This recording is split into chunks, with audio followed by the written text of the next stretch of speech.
The 7 Jacob sheep cost Ruth Calloway $4.80 at the Alderman Estate dispersal on a cold Friday morning in October 1932, and she bought them while the crowd was still laughing. There were 30 men at that sale, and not one of them had bid.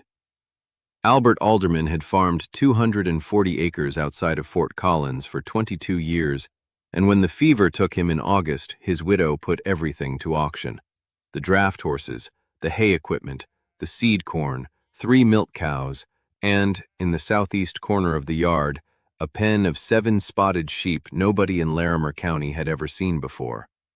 The ram was large and dark-patched and carried 4 horns, 2 sweeping upward from the crown of his skull and 2 curving wide from the sides, and when he pressed against the pen rail to look at the crowd, 2 men near the back stepped away. One said something Ruth couldn't quite hear. The men around him laughed.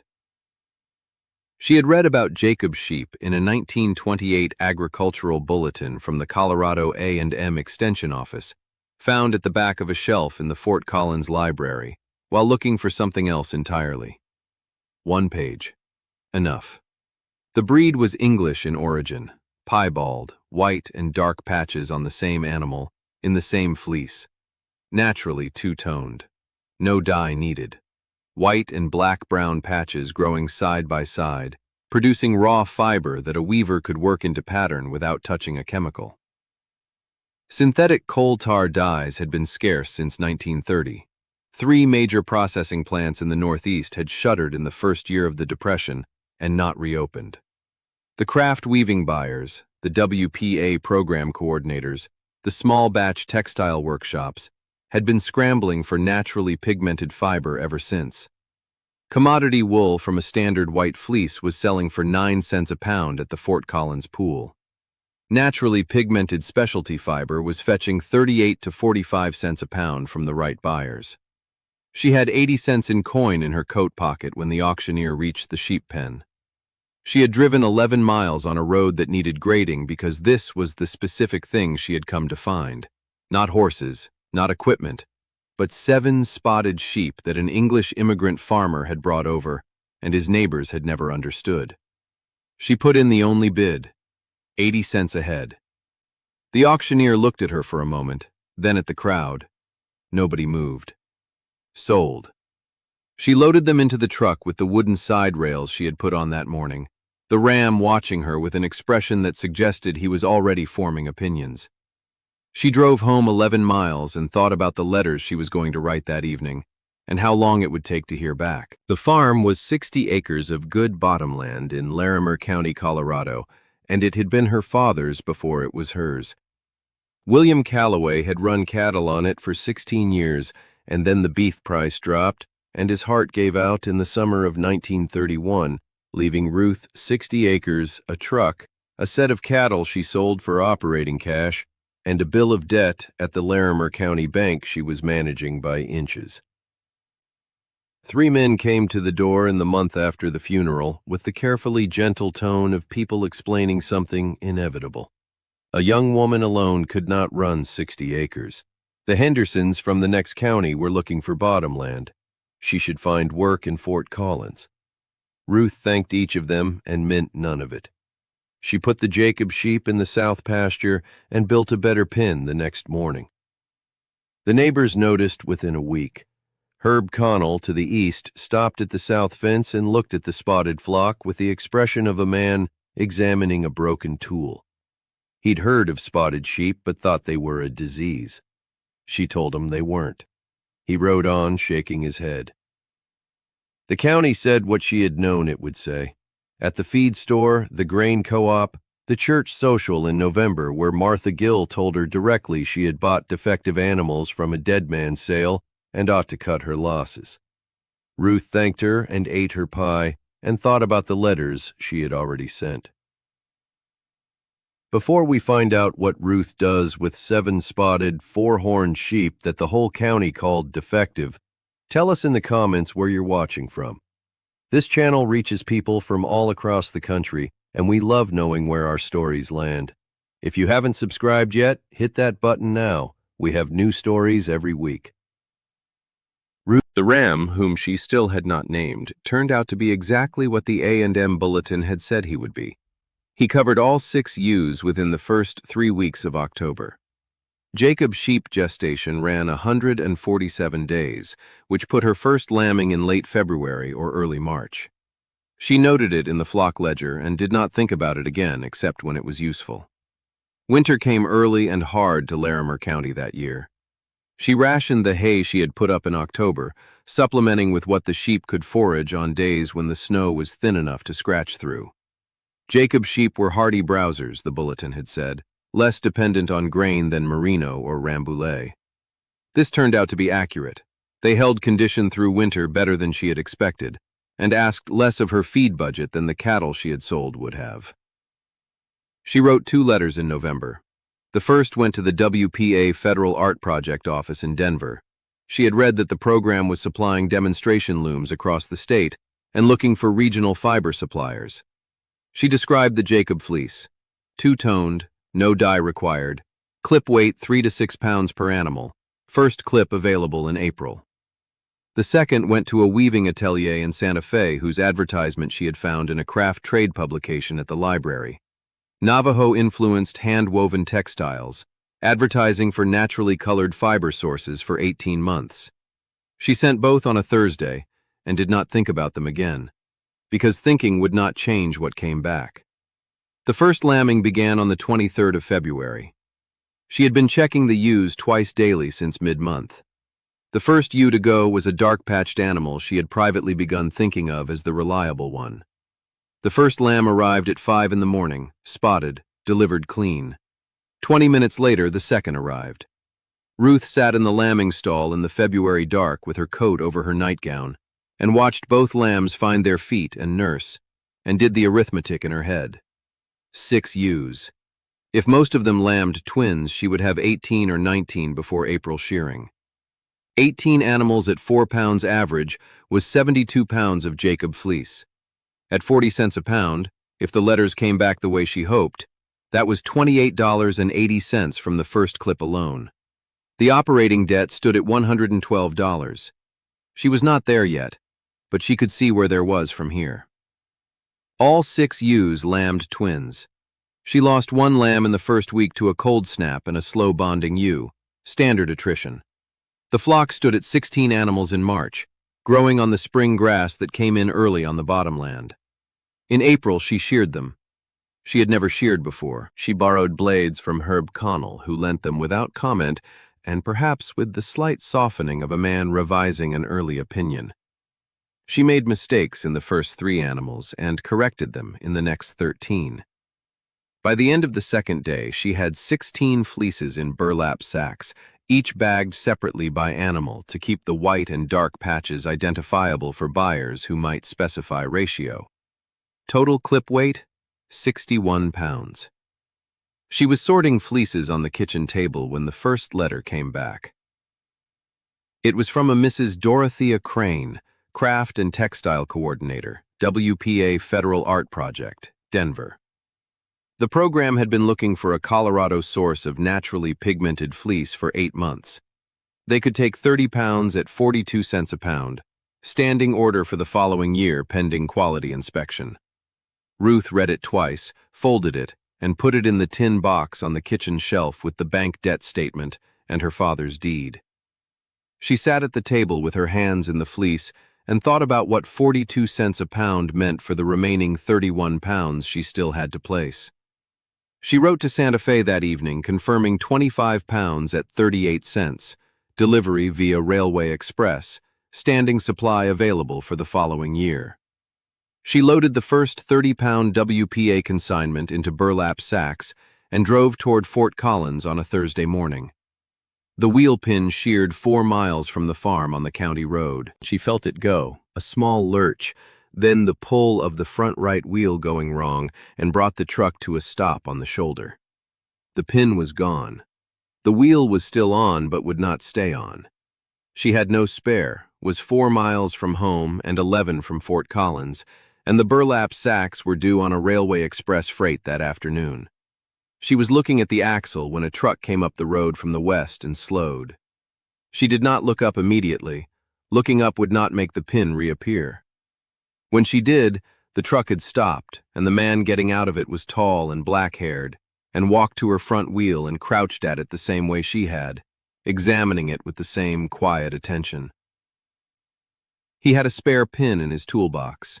He went and got it and fitted it without asking her to move or explain what had happened. When it was done, he stood, wiped his hands, and looked at the burlap sacks in the truck bed where Jacob Fleece showed through a partially open bag, the two-toned patches, unlike anything in a standard wool clip. Owen Marsh. He ran the Marsh hay operation out of the next county, hauling empty today. Ruth Calloway. She had a delivery to make. He asked one question. What breed? Jacob sheep. Four-horned. He nodded once, said the wheel would hold to Fort Collins, and drove on. She made the freight with 20 minutes to spare and did not think about Owen Marsh more than was necessary on the drive home, which was not as little as she might have expected. He came by the farm 2 weeks later on a Tuesday afternoon with no stated reason. She walked to the gate, and they stood on opposite sides of it and talked about the spring grass and whether the county would get enough moisture in May. He asked one question about the flock. How many animals now? And she answered it. He asked nothing else. She noticed that he did not tell her what to do with the sheep. He asked a question, received an answer, and moved on.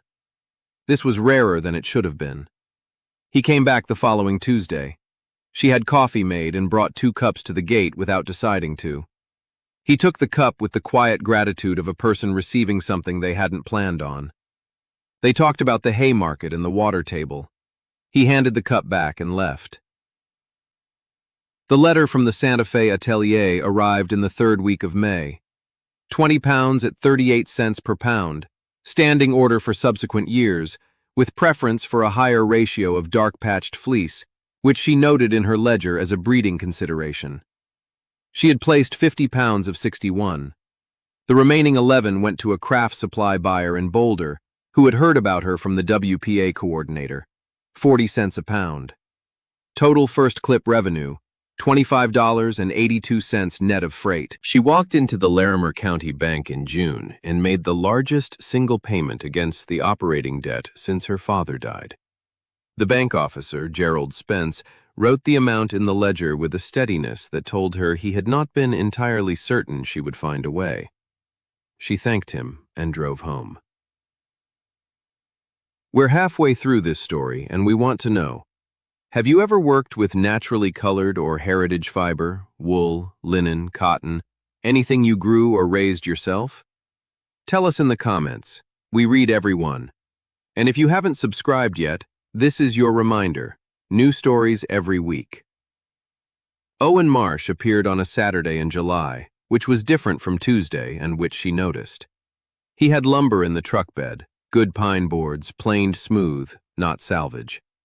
He asked if she had a spot in mind for a proper shearing shed, because the kitchen table was going to get old. She showed him the south end of the barn where the ground was level and the morning light came in from the east. He unloaded the lumber and spent the day building. She worked alongside him on the framing because she knew framing, and it went faster with 2 people. They talked while they worked in the easy, unhurried way of people who do not need to perform conversation. She told him about Dorothea Crane, the demonstration looms, the WPA craft revival.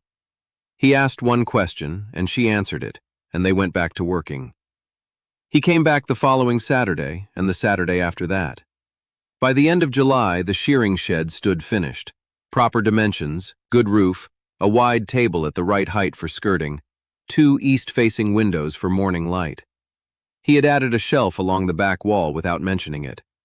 When she asked what the shelf was for, he told her, storage.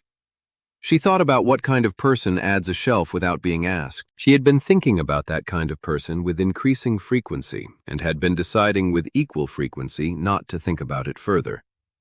The decision was becoming harder to maintain. In August, she wrote to 2 women from the county extension meetings, Vera Hutchins, who ran a small sheep operation nearby and had been asking Ruth about her buyers, and Agnes Prout, who had 40 acres of good pasture and wanted an alternative to commodity cattle. Ruth's proposal? A 3-farm natural fiber cooperative. Pool their clips under a single supplier agreement, meet the WPA's bulk order requirements, negotiate a standing contract. Ruth would manage the buyer relationships. Vera and Agnes would produce. Revenue split by clip weight contributed. Vera said yes within 10 minutes. Agnes took a week and sent a letter. Ruth wrote to Dorothea Crane in September proposing the 3-farm consortium starting with the 1933 clip. Crane wrote back in 2 weeks. Yes, standing annual contract, preferred supplier status. Could the consortium supply 60 pounds minimum? Ruth did the arithmetic. 3 farms, combined flock of 30-plus animals by spring, clip weight of 90 to 120 pounds, and wrote back yes. She set the letter in the tin box and went out to the shearing shed. The walls smelled of new pine. The table was the right height. Owen Marsh had measured it correctly, which meant he had thought about how she worked at a table, which meant he had been paying attention. She had been paying attention to him paying attention. This was not news since July, and she had been deciding not to examine it closely for approximately the same length of time. The flock went into winter at 22 animals. She had bought the hay with the June payment surplus. There had been surplus, which was a new thing she turned over in her mind at intervals. The operating debt stood at $63. The following April clip would clear it. Owen came by every Tuesday through the fall, and sometimes on other days, and she did not ask him to explain it. He came to supper 3 times in October and twice in November, and afterward they sat at the table in the good kind of silence, the kind between people who have stopped needing to fill quiet with words. He told her once, in November, that he had been watching her build something since spring and had never seen anyone move at exactly her pace, unhurried, specific, without waste. He delivered it as a fact, the way he delivered everything. She had never been built differently, she told him, and most people wanted you to move faster or slower than you actually moved, and she had stopped accommodating that some time ago. That seemed right to him. He picked up his coffee cup. She thought about it for 3 days afterward. April came early and warm to Larimer County in 1933. The ewes lambed again, 18 animals, twins from most, triplets from the reliable, dark-patched ewe. Ruth lost 2 in the first week. The flock stood at 38 going into shearing. She sheared for 4 days. Vera Hutchins brought her clip down in 2 burlap sacks. Agnes Prout sent hers by arrangement. Ruth spread all 3 clips on the shed table and sorted by color ratio, white dominant, dark dominant, mixed, the way Dorothea Crane had specified. Total clip weight for the consortium's first year, 94 pounds. She was on the 4th day of sorting, working alone in the shearing shed in the morning light from the east windows, when Owen came in. He had driven out specifically, not a Tuesday, not a hauling day. He stood in the doorway with his hat in both hands and the April light behind him, and she looked back at him from across the sorting table with her hands still in the fleece. He walked to the table. He said her name. She waited. He looked at the sorted fleece, the white and the dark, the particular quality of a thing built from $4.80 and a library bulletin. He looked at her. I would like to marry you. He put it plainly, without arrangement, the way he put everything that was true. I've been coming here since May. I fixed your wheel and built your shed and sat at your table. I'm not performing any of that. I'm telling you what it means. She had her hands in the fleece. The April light came through the east windows exactly as she had known it would when she showed him the spot for the shed in July. She looked at him across the sorting table. She thought about the kind of person who adds a shelf without being asked and measures a table to fit the work that will happen at it. She had known since approximately July what she was going to say when this moment arrived. Yes. She put it the way she put everything that mattered, directly, without ceremony. He put his hands over hers on the table, the fleece between them, and that was that. 2 people in a shearing shed in April, being accurate about something they had both known for a long time. They were married in June at the Larimer County Courthouse, with Vera and Agnes as witnesses, because the courthouse was efficient and the summer clip was already underway. The county clerk looked at them over her glasses and said she had heard about the spotted sheep and that it was a remarkable operation. Ruth thanked her. Owen moved his operation west to the Callaway bottomland in the fall. He ran hay, she ran fiber. The accounts were separate because each had its own logic, and they were both better at their own thing than they would have been trying to do each other's. The operating debt at the Larimer County Bank was cleared in October of 1933 from the first consortium clip revenue, the WPA contract payment, and the Santa Fe atelier order that had grown 30% in its second year. Ruth built the fleece washing and sorting shed that fall, a dedicated washing room with a water line from the well, skirting tables along both walls, a drying rack system she had designed from 3 seasons of improvised barn washing. Owen built the framing. She specified every dimension. The Larimer County Natural Fiber Cooperative held its first meeting at the Callaway farm in November of 1933. 3 farms represented, 61 Jacob sheep combined, clip projection for 1934 of 140 pounds. Dorothea Crane had already confirmed they could absorb it. Agnes said she had told her husband they were defective sheep, and he had agreed, and she had bought 4 ewes anyway, and that she was glad she had not listened to herself. There was laughter. Ruth said that most of the useful things she had ever done had looked defective to someone at the start. Owen, at the end of the table, looked at her when she said it. She did not look back. She knew he was looking and did not need to confirm it. In the spring of 1935, the first cooperative delivery went to the WPA Denver office on a Tuesday morning. 3 farm wagons loaded with burlap-wrapped fleece bales drove into Denver and pulled up to the WPA building on Welton Street, where Dorothea Crane came out herself to meet them. She shook Ruth's hand with both of hers and said it was exactly what the loom program needed, loud enough for the people on the street to hear.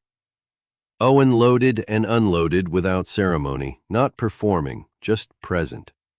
When the last bale was off and the delivery paperwork signed, and Vera and Agnes were talking to Dorothea Crane about next year's contract, he came and stood beside Ruth on the pavement and did not say anything. She looked at the building.